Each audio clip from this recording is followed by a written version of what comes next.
dire maintenant, Didier Alou, à l'interne, quand on tend l'oreille, on entend tout de même des bourdonnements de Burkinabés au sein de la société civile, de l'ancienne classe politique. Est-ce qu'Ibrahim doit améliorer la gestion de ces contestations internes?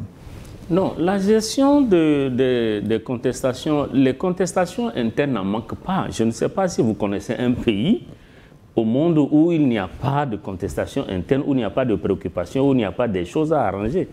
Nous sommes en train de construire progressivement des pays.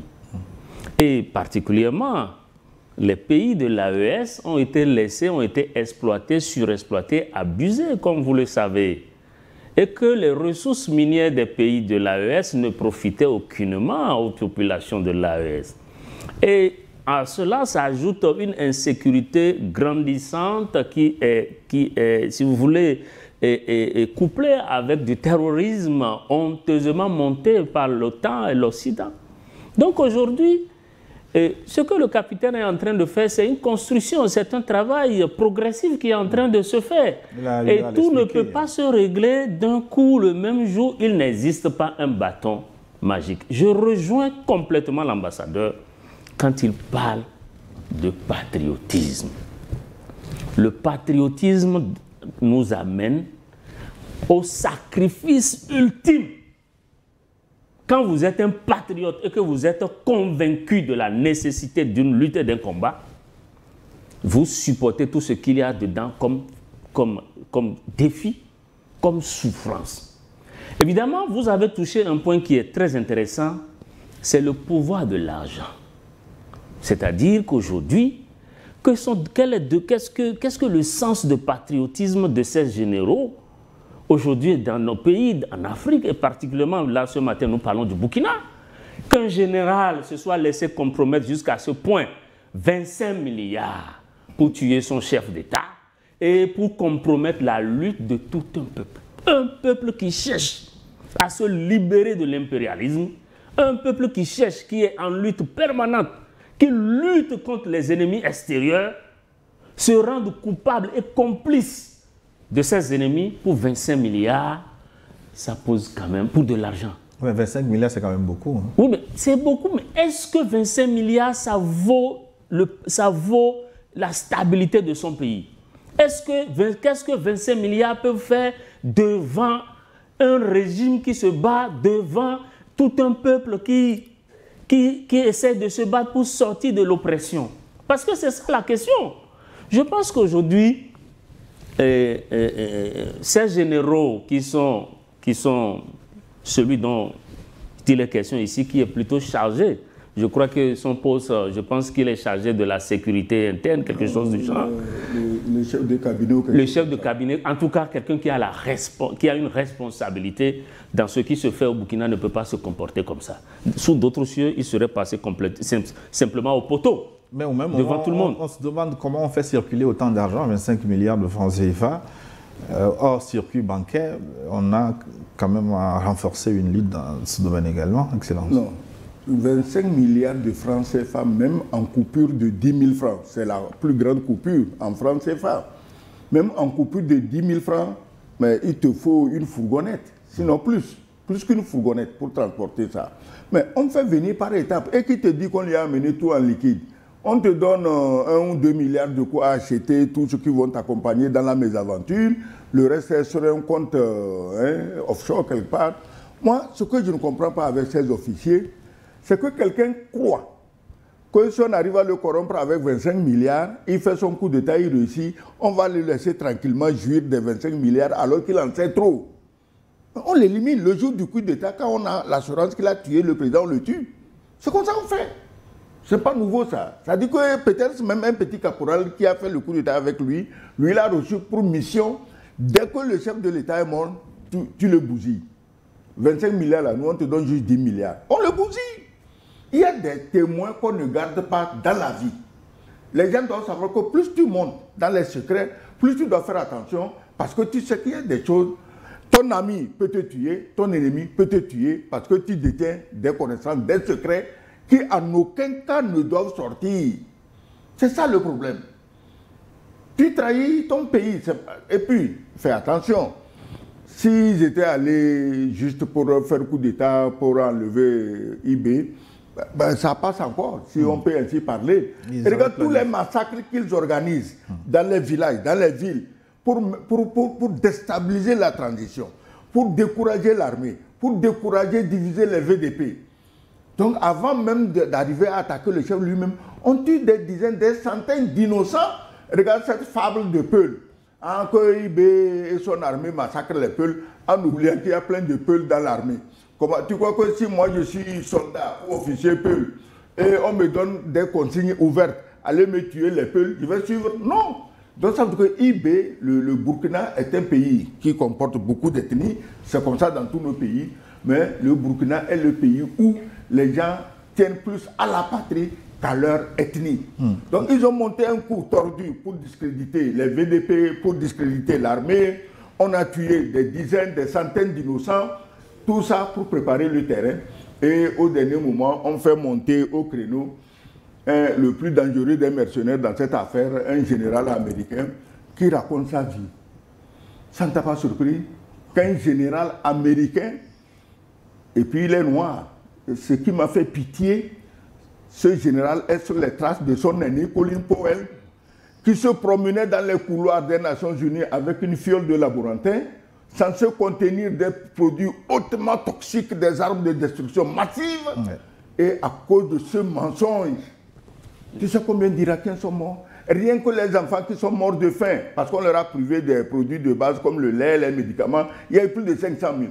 Comment est-ce que, après ce crime sans nom de Colin Powell, général américain noir, aujourd'hui un autre général américain noir, invente des histoires avec l'intention de compromettre tout un pays?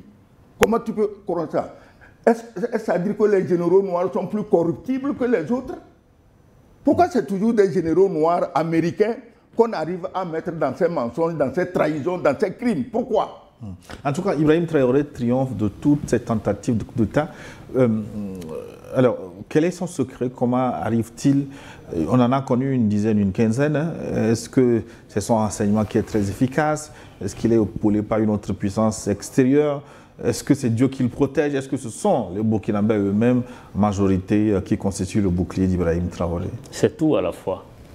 Tout ce que vous venez de citer, c'est tout à la fois, c'est la combinaison de tout ceci. Parce que Dieu est avec lui, le peuple est avec lui, les alliés aussi, il en a. Et puis, évidemment, que les actions que IB est en train de mener, parce que si vous suivez l'actualité au Burkina, et chaque fois, c'est des poses de première pierre, c'est des inaugurations, c'est des actions qui vont dans le cadre d'une bonne vie sociale pour sa population. Donc, tant que, et c'est ça justement, le meilleur soutien d'un régime, je l'ai toujours dit, c'est son peuple. Le meilleur soutien d'un régime, c'est son peuple, ce n'est pas des forces extérieures. C'est d'abord la détermination, c'est-à-dire que quand le peuple est associé, quand le peuple sait où se trouve son intérêt, quand le peuple est d'accord avec un régime, quand le peuple a la ferme conviction que ce régime est en train de travailler effectivement pour le bien-être social, pour la résistance contre l'ennemi, évidemment, vous allez voir que régulièrement, quand ça arrive, plusieurs fois, le peuple burkinabé est sorti pour soutenir son capitaine. Donc c'est pour vous dire quoi? C'est pour dire que ce qui maintient le régime en place, c'est justement sa popularité et aussi l'implication des différentes structures sociales. Donc je crois que le capitaine doit continuer sur ce pan et renforcer évidemment la sécurité autour de lui. Et ce que nous disons est tout à fait valable pour les autres pays membres de l'AES. Excellence. Le capitaine Traoré tient, vous avez dit tous les arguments par lesquels il tient, mais il tient aussi grâce à ses relations à lui. Lui aussi, il a des protecteurs. Parce qu'aujourd'hui, comment les choses se passent? C'est l'information. Comment on a réussi à détecter les comploteurs? C'est qu'il y a un travail d'information incroyable, aussi bien à Ouagadougou qu'à Abidjan. Sinon, ce n'est pas possible. Parce que ce n'est pas les gens qu'on a, c'est pas des gens qui ont le soir l'habitude d'aller s'asseoir dans le bar pour boire et se vanter de leur fait d'art. Non, c'est des gens qui ont appris à se taire. Mais on les a repérés. Moi, je dirais ceci. Si j'étais à la place de ceux qui, matin, midi, soir, complotent contre Compaoré, contre, excusez-moi, c'est comparé avec le constructeur, contre Ibrahim Traoré. Mais à un moment donné, je me poserai des questions. Parce que Ibrahim Traoré aussi, s'il veut, peut me menacer là où je suis. On peut menacer tout le monde. Tu peux te cacher dans une forêt de Papouasie-Nouvelle-Guinée. Si on te cherche, on te trouve. Eux, ils voulaient utiliser des drones kamikazes, non? Tu crois que les drones kamikazes ne peuvent pas voler à Abidjan? Ils peuvent voler. Donc moi, je ne peux pas utiliser un drone kamikaze pour tuer un chef de l'État, sachant que moi-même, un drone kamikaze peut me retrouver. Ce n'est pas normal. Donc, il faut arrêter tout ça. Ibrahim Traoré est l'homme le plus proche possible du peuple. Il est venu au pouvoir il y a combien? 2 ans, 2 ans et demi. Il est là, dans son treillis et béret rouge, matin, midi, soir. Contrairement à son prédécesseur qui, un seul voyage à Abidjan, a fait charger les soutes pleines de costumes, cravates et chaussures civiles pour venir faroter à Ouagadougou. On ne pouvait pas le laisser faroter. Donc on lui a dit, va, les costumes, là, il y a un endroit où tu peux mieux les porter, personne ne te cherchera querelle pour ça. Heureusement, comme toujours, bon, le Togo est là, ici, tu sais, on peut porter de beaux costumes. Mais eux, ils sont sur le front.